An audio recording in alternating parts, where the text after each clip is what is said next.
Hello hello everyone. आज हम लोग देखेंगे एनसीईआरटी हिस्ट्री का चैप्टर 8 जो है 18वीं शताब्दी में नए राजनीतिक गठन। यह क्लास 7 का लास्ट चैप्टर है। इसमें हम लोग बात करेंगे 1707 से 1761 तक के उपमहाद्वीप में उत्पन्न हुई नई राजनीतिक शक्तियों के बारे में, जिसमें देखेंगे नादिर शाह का दिल्ली आक्रमण, राजपूत, सिख, मराठा और जाट के बारे में। 1707 ईस्वी में औरंगजेब की मृत्यु के बाद 1765 तक ब्रिटिश सत्ता ने पूर्वी भारत के बड़े बड़े हिस्सों को सफलतापूर्वक हड़प लिया था, जिसे इस मैप से समझ सकते हैं। एक बार आप लोग चैप्टर जरूर देख लें ताकि अच्छे से समझ में आए। आगे देखते हैं नादिर शाह का दिल्ली आक्रमण। नादिर शाह ईरानी शासक था जो 1739 में दिल्ली पर आक्रमण कर संपूर्ण नगर को लूटकर भारी मात्रा में धन दौलत ले गया। नादिर शाह के आक्रमण के बाद अफगान शासक अहमद शाह अब्दाली ने 1748 से 1761 के बीच 5 बार उत्तरी भारत पर आक्रमण कर लूटपाट मचाया और तख्त-ए-ताउस, जिसे मयूर सिंहासन भी कहते हैं, ये भी नादिर शाह अपने साथ लेके गया। इन नए राजनीतिक गठनों के उदय का क्या कारण था वो देखेंगे। औरंगजेब ने दक्कन में 1679 से लंबी लड़ाई में साम्राज्य के सैन्य एवं वित्तीय संसाधनों को बहुत अधिक खर्च कर दिया। अगला ये कारण था सूबेदारों का प्रांतों पर नियंत्रण हो गया। उत्तरी तथा पश्चिमी भारत के अनेक हिस्सों में हुए जमींदारों और किसानों का विद्रोह और कृषक आंदोलन भी एक कारण था, और अभिजातों के विभिन्न समूहों की पारस्परिक प्रतिद्वंदता भी एक कारण माना जाता है। ये जो अभिजातों के विभिन्न समूह थे, ये 2 गुटों में बटे थे, जो 2 बड़े गुट हुआ करते थे, जो था ईरानी और तुरानी, जो तुर्क मुल्क के थे। काफी समय तक परवर्ती मुगल बादशाह इनमें से एक या दूसरे समूह के हाथों की कठपुतली बने रहे। ये अभिजातों के 2 बड़े गुट, जैसे मैंने अभी बताया। बेहद अपमानजनक स्थिति तब उत्पन्न हुई जब 2 मुगल बादशाहों की हत्या हो गई, जिसमें से एक था फर्रुखशियार जो 1713 से 1719 तक, और आलमगीर द्वितीय जिसका समय था 1754 से 1759 तक। इसके बाद 2 अन्य बादशाहों, जिसमें अहमद शाह जो 1748 से 1754 तक, और शाह आलम द्वितीय जिनका समय था 1759 से 1816, इनके अभिजातों ने अंधा कर दिया। इन दोनों बादशाहों की हत्या हो गई और इन दोनों को इनके अभिजातों के द्वारा अंधा कर दिया गया। और मुगल सत्ता के पतन के बाद इन्होंने अवध, बंगाल और हैदराबाद को सत्ता का केंद्र बनाया। अभिजातों ने अवध, बंगाल और हैदराबाद को सत्ता का केंद्र बनाया। अब बात करेंगे राजपूत के बारे में। राजपूत घराने मुगल व्यवस्था में सेवारत थे।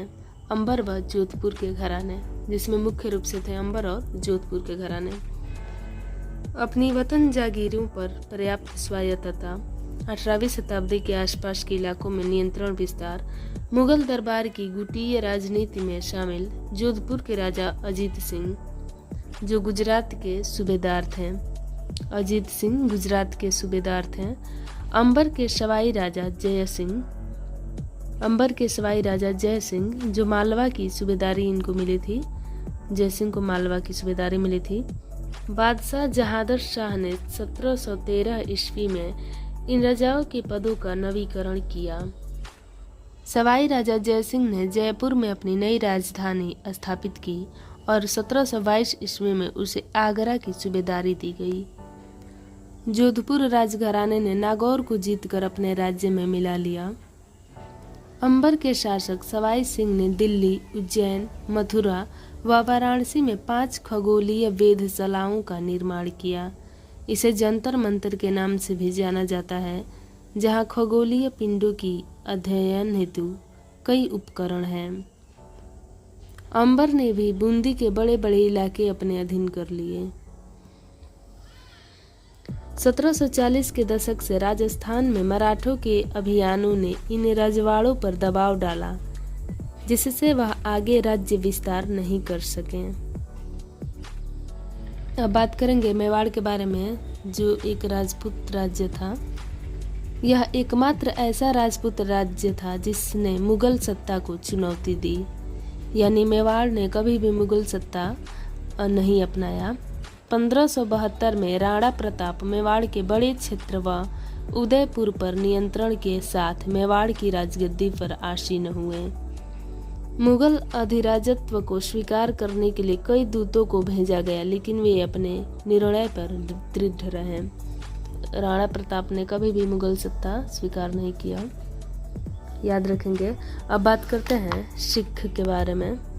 सिख जो खालसा पंथ की स्थापना से पूर्व व पश्चात सिखों ने राजपूत और मुगल शासकों के खिलाफ कई लड़ाइयाँ लड़ी।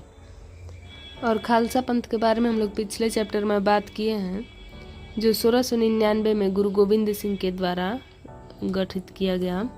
गुरु गोविंद सिंह की मृत्यु 1708 में होती है, जिसके बाद बंदा बहादुर शाह के नेतृत्व में खालसा पंथ ने मुगलों के खिलाफ विद्रोह किया। 1715 में बंदा बहादुर को बंदी बना 1716 में मार दिया गया। बंदा बहादुर ने गुरु नानक और गुरु गोविंद सिंह के नाम के सिक्के गढ़वाए थे। सतलज और यमुना नदी के बीच के क्षेत्र में उन्होंने अपनी प्रशासन की स्थापना की थी। बंदा बहादुर ने सिखों ने 18वीं शताब्दी में संगठित किया जत्थों और मिसलों को। 18वीं सदी में सिख इलाके सिंधु से यमुना तक फैला हुआ था। ये जत्थों और मिसलों की बात करें तो जत्थों और मिसलों की संयुक्त सेनाओं को दल खालसा बोला जाता था। दल खालसा दिवाली और बैसाखी के पर्वों पर अमृतसर में मिलता था। ये समूह दिवाली और बैसाखी के पर्वों पे अमृतसर में एक साथ मिलता था। इन बैठकों में सामूहिक निर्णय लिया जाता था, जो गुरुमत्ता कहलाता था। गुरु के प्रस्ताव, जिसका अर्थ होता है गुरुमत्ता का अर्थ होता है गुरु के प्रस्ताव। ये जो कोट्स है वो याद रखेंगे। गुरु गोविंद सिंह ने कहा था, शासन उनके भाग्य में है, राज करेगा खालसा। खालसा ने पहले मुगल सूबेदारों के खिलाफ, फिर अहमद शाह अब्दाली के खिलाफ सफल विद्रोह किया। अहमद शाह अब्दाली मुगलों से पंजाब व सरहिंद को अपने कब्जे में किया था, जिसे खालसाओं ने छुड़ाया। 1765 में खालसा ने सिक्कागढ़ सार्वभौम शासन की घोषणा की। सिक्के पर उत्कीर्ण शब्द वही थे जो बंदा बहादुर के समय खालसा के आदेशों में पाए जाते हैं। महाराजा रणजीत सिंह सिख समूहों में पुनः एकता कायम कर 1799 में लाहौर को अपनी राजधानी बनाया। अब बात करेंगे राखी व्यवस्था की, जो सिखों द्वारा स्थापित की गई थी। राखी व्यवस्था सिखों द्वारा स्थापित राखी व्यवस्था के अंतर्गत किसानों से उनकी उपज का 20% कर के रूप में लेकर बदले में उन्हें संरक्षण प्रदान किया जाता था। अब बात करेंगे मराठा के बारे में। वीडियो के लास्ट में मैं पूरा नोट्स दिखा दूंगी, आप लोग चाहें तो बना लें। उससे पहले आप लोग चैप्टर जरूर देख लें, जो मेरी टेलीग्राम चैनल पे आप लोगों को फ्री में मिल जाएगा। वहाँ से आप चैप्टर पढ़ सकते हैं। उसके बाद ये नोट्स भी चाहें तो बना ले, या इसकी भी PDF मिल जाएगी। बात करेंगे मराठा के बारे में।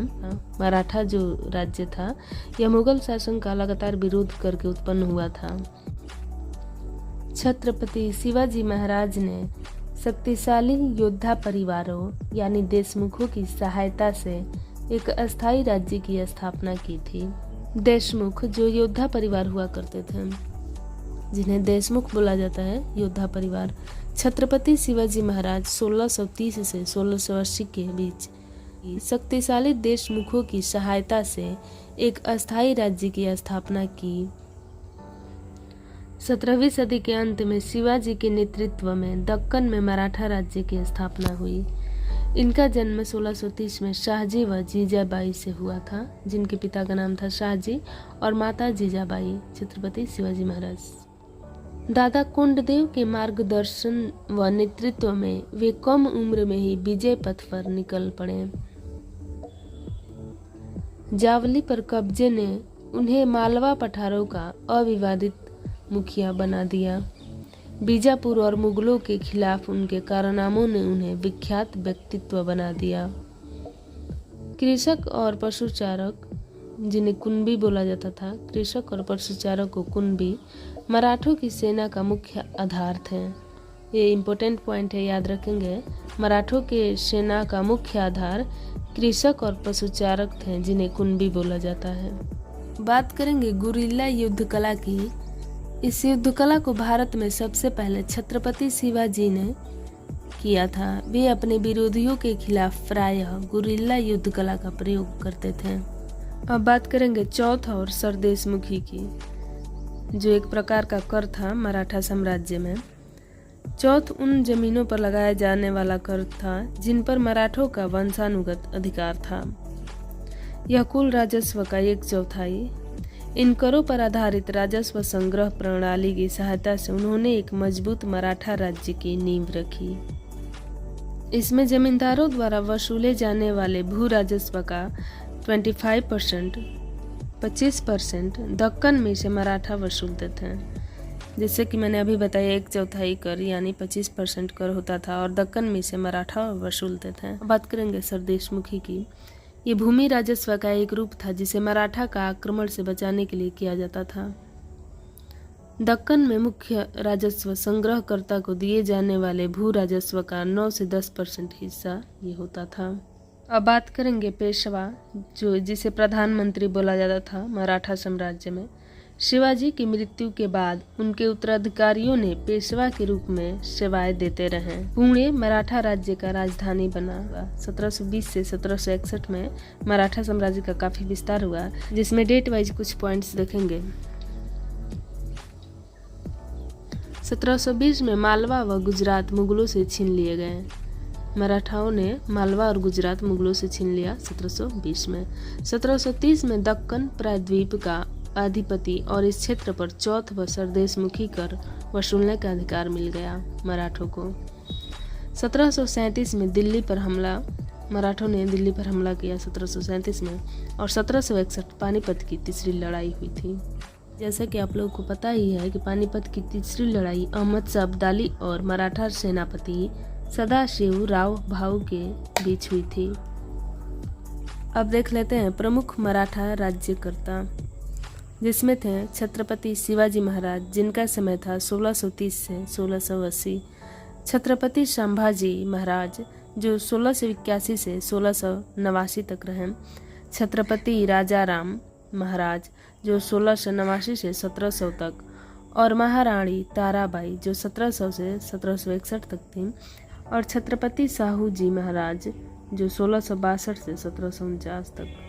अब बात करेंगे जाट के बारे में।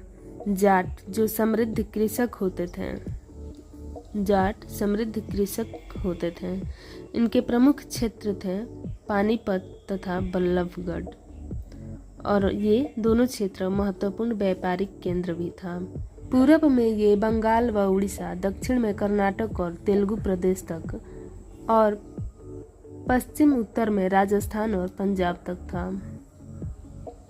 सिंधिया, गायकवाड़ व भोसले मराठा सरदारों को शक्तिशाली सेनाएं देने वाले ये जो थे समूह थे। सिंधिया उज्जैन, होलकर इंदौर, बुरहानपुर व्यापारिक केंद्र था। आगरा, सूरत, दक्षिण पुणे, नागपुर तथा पूर्वी लखनऊ व इलाहाबाद। चूड़ामन जाट नेता ने दिल्ली के पश्चिमी क्षेत्रों पर नियंत्रित किया। जाट नेता चूड़ामन ने सूरजमल के समय भरतपुर शक्तिशाली राज्य के रूप में उभरा। जब 1739 में नादिर शाह ने दिल्ली लूटा, तब दिल्ली के प्रतिष्ठित लोग भरतपुर में शरण लिए, और नादिर शाह का पुत्र था जवाहिर शाह, जिसके पास 30,000 सैनिक थे और 20,000 मराठाओं से 15,000 सैनिक सिखों से लेकर मुगलों से लड़ा था जवाहिर शाह। बात करेंगे दिगमहल की। यह विशाल बाग महल है जो अंबर और आगरा शैलियों का समन्वय है। दिगमहल अंबर और आगरा शैलियों का मिश्रण कह सकते हैं। सूरजमल ने इस महल को बनवाया था, और इसने भरतपुर का लोहागढ़ का किला भी सूरजमल ने बनवाया था। भरतपुर जाट राज्य, जिसका नाम वर्तमान में राजस्थान है, जिसे पहले भरतपुर नाम से जाना जाता था। सूरजमल को जाटों की शक्ति के नाम से भी जाना जाता है, जिसका समय 1756 से 1763। सूरजमल के राजनीतिक क्षेत्र की बात करें तो पूर्वी राजस्थान, दक्षिणी हरियाणा, पश्चिमी उत्तर प्रदेश और दिल्ली ये सूरजमल के राजनीतिक क्षेत्र थे। अब ये क्लास 7 का हिस्ट्री समाप्त हो गया। आगे बात करेंगे एनसीईआरटी क्लास 8 हिस्ट्री की। वीडियो पसंद आए तो लाइक एंड शेयर जरूर करें और चैनल पर नए हैं तो सब्सक्राइब करें। एक बार मैं पूरा नोट्स दिखा देती हूँ, आप लोग चाहें तो बना सकते हैं। उससे पहले आप लोग चैप्टर भी देख सकते हैं मेरे टेलीग्राम चैनल पे जाकर, लिंक आपको डिस्क्रिप्शन में।